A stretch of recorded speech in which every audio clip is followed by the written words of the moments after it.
Well, here we are. It is the 18th of February, 2024, and wanted to share kind of a big project that I've been working on this year.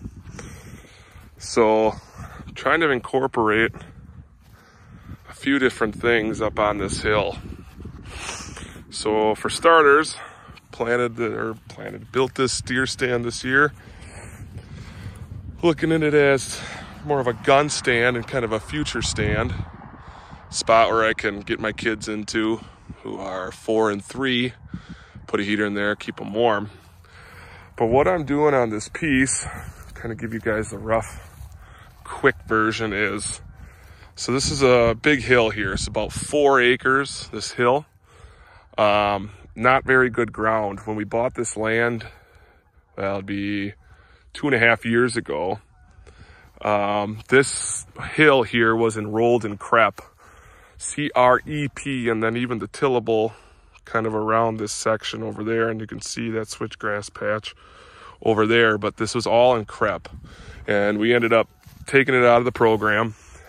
We decided that we wanted to get some rent from the land, from the tillable, and then we used some of the low ground for hunting purposes and for pheasant hunting because this is an active game farm. So what I'm doing up on this 4-acre portion is I decided that I wanted to incorporate some food, a spot to hunt with good access, which as you can see the road is right here, backside of the hill. So I wanted decent access for hunting, I wanted some food, and I wanted to create some cover. And what I'm doing on approximately 3 acres of this is, you can see all these stakes. So all the stakes are basically going to be conifers, white pine, Norway spruce, some white spruce, and then the flags are going to be oak trees. So I'm going to be planting some red oaks and white oaks in here. I will be getting some swamp whites too that I'll put in some lower ground here. Also going to be buying a bunch of pin oaks this year that had actually pretty good success planting down in the marsh. But that's what's going to go up here on this hill. Basically trying to create some deer cover, trying to hide the house down here, which is the neighbors. And basically this is a 30-acre piece that adjoins to my parents' 52 acres. So their house is the blue one way over there. And then this is all of our marsh. And then this 30-acre section that we bought 2.5 years ago butts right up to the 52, which is all the marsh down there. So planting, I think it's 400 and, I don't know, somewhere between 400 or 500 trees up here on the hill. And then what I'm doing down in this low ground here is I'm trying to incorporate some switchgrass here as we walk down the hill. So today, I should start earlier. So about 2 weeks ago, we had some warm weather and we've had no frost here in Wisconsin. So I'm about a half hour north of Madison, and this winter we've had like no frost. It's been such a mild winter, and it's been a lot of mild winters through the whole Midwest. So it's really given me a good opportunity to get some stuff done here and really try to put this whole 4-acre hill piece kind of in, I guess, to start it, let's say. So what I'm doing here is right up next to these trees, I'm planting a line of switchgrass. You see, I kind of dragged this area here. For one, it's going to hide some access to getting into the stand, getting out of the stand. And this ground, I don't know if you can tell or not, but it's real tan. It's not great material. A lot of the material over the years, because this used to be tilled, for farm use, a lot of that good ground is eroded down below down here. So it's real rocky, not the greatest ground. So my plan is to put some switchgrass here kind of on the hill. What I'm thinking I'm going to do, and I've gone back and forth a million times about this, but I think I've settled on. So I did this a couple weeks ago. Today I dragged this out. We're going to have temps now actually getting into the 50s the next 3 days. We got like a week and a half of dry weather. And I am going to frost seed RC Big Rock on this hill this week. So this side piece here, it's only going to be about 5-6 yards wide. And I think I figured it out. I'm planting I can't even remember, 1.5 pounds or something. So it's somewhere around the size of this is like 7 pounds to the acre is how I did it, or what I came up with. But I'm going to put this screen or broadcast that seed on here this week, and then I'm going to roll it. So the ground is not frozen. You can see it it's disked down here, and I just dragged this now with the Kubota there. So I'm going to broadcast that, and then I'm going to bring the roller in. I had really good luck over here. Maybe I can zoom in.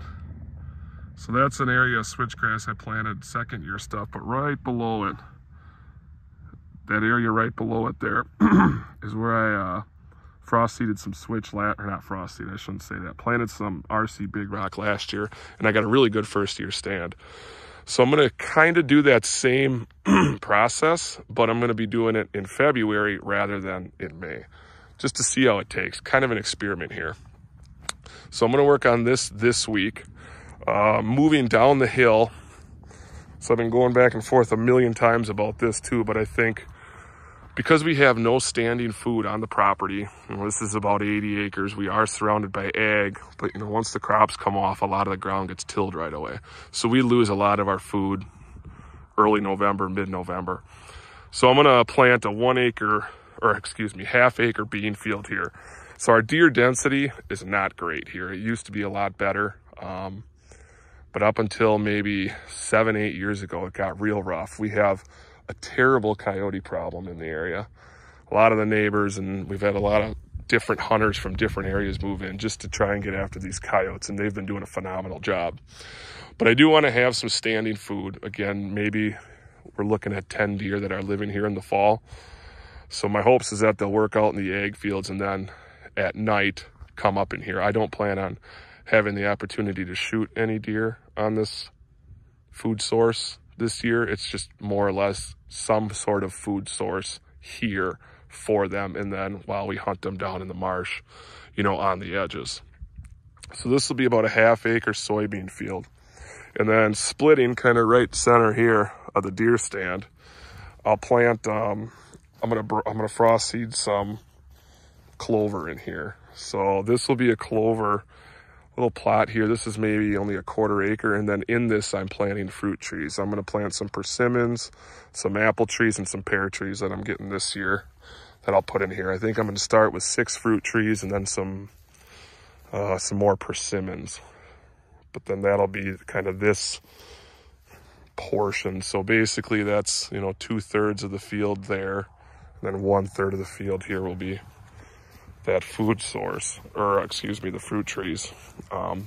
So working my way down, so this is an area that I'm going to be doing something similar to what I had talked about with my switchgrass of the RC over there in that low ground.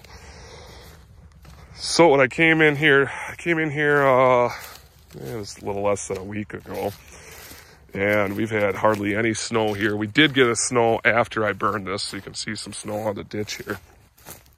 But this ground here, my guess is before we ever bought this, and before my parents ever bought the 52 acres, which was in 2008, that some of this was farmed. You could just tell that there's a very defined drop-off where I stopped burning here. And I do need to touch up some of this burning. I need to get a little bit better here. But what my thought process is burn this off, and I am going to work this ground. I may even be able to start working this week. It's relatively dry. I mean, it's low ground, but right on this back side here of where I burned, you can see this is real hilly here. Some of this I won't get the disc into, but I'm going to work this ground with the disc and tractor. And I am going to try and plant RC Big Rock in here. I'm going to try and do the exact same thing I did over there by my other switchgrass patch. And I'm just going to work this down with the disc. And then as these cool season grasses, this was all canary grass. As this canary grass comes back, I'm going to keep killing it. I'll keep spraying it. And I might disc this, periodically. Ideally, if I could disc this once a month. If I start now, if I can disc it in March, disc it again in April. And as this canary grass will start coming up in well, it depends on our spring, but for sure in April, I'll keep killing it, and it'll come back a couple times, and I'll kill it, and I disc it, and I kill it. All that's going to come up is is canary grass. That's just, this area is just solid canary grass, and it is an absolute nightmare. It has no habitat value whatsoever. I mean, it's nice and tall in September, but come early October, you get one good wind and it just all lays down flat. And you can see there's no cover. I mean, over here on these tree tubes, those are 5-foot tree tubes, and you can see 4.5 feet. I mean, there's just zero value to this canary grass. So my plan is I want to try and plant switchgrass down in here, the RC Big Rock. So this is maybe, I think this measures out as about 0.87 acres. You know, back this direction, I'd say that this is maybe 35 yards wide. My hope is that I can get all the way down to this burn area, because at one point this must have been farmed. You could just, right where that canary or the burn stops, it's almost, I mean, in the spring of the year, it is for sure standing water. You know, if we have a wet spring, I shouldn't even say a wet spring, I'd say an average spring. You know, there's standing water right up to the edge, and there's actually cattails just past it there. I had put a post out on Switchgrass for Habitat a couple weeks ago, and this is that area that I'm talking about. So yeah, so the plan is here as I work back. Again, the access is back here by the road, and then keep kind of working my way down with the tractor to loosen up the sod. The biggest thing is I want to just get down to the dirt. But what I'll do is kind of my process is I'll disc it, poison it, disc it, poison it, disc it, poison it, and eventually I'll disc it, drag it, seed it, and I'm doing about 8 pounds per acre down here. That's the plan. And then so I'll disc it, drag it, seed it, and the most important part is dragging it after you disc it. Like, I'll drag it really good so it is completely flat. Seed it, and then I'll do a light dragging over it just once, literally one time. And then I'll roll it with a lawn roller. So I do not, my biggest thing that I've failed in the past is I know I get to seed too deep. And depending on what the ground looks like, I will decide if I drag it right after I seed it or if I'll just roll it. I mean, if the ground is real soft and fluffy, like it's been pretty dry, I won't even drag it. I'll literally seed it, roll it, and leave it.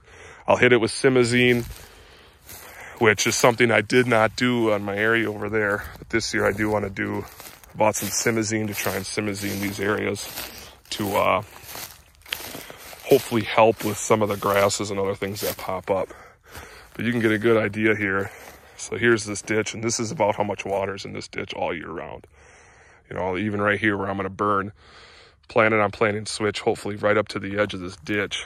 And that's just going to be more of a screen from the road, basically, as I have, you know, my fruit orchard over here with the pears and persimmons and apples. And then on the backside of that, a food plot. And then someday the trees will grow up. But that's the plan for this 4-acre piece. A lot of things going on. I got a lot of moving parts on it. Over here by this other switchgrass patch too, I'm adding another 2 acres of switch all the way around that. There's some alfalfa there last year that I'm pulling out. So I'm taking that alfalfa out and I'm just trying to make, that'll be about a 5-acre block of switchgrass over there. And then we will farm or rent out the tillable land this year, but at some point the plan would be to take some of that tillable out, and I would leave standing crops over there as well. But a lot going on here. I'm excited to get some switchgrass in the ground hopefully this week. The weather holds out like it should. And we'll see how this 4 acres progresses. This 4 acres will really turn into 5 acres here.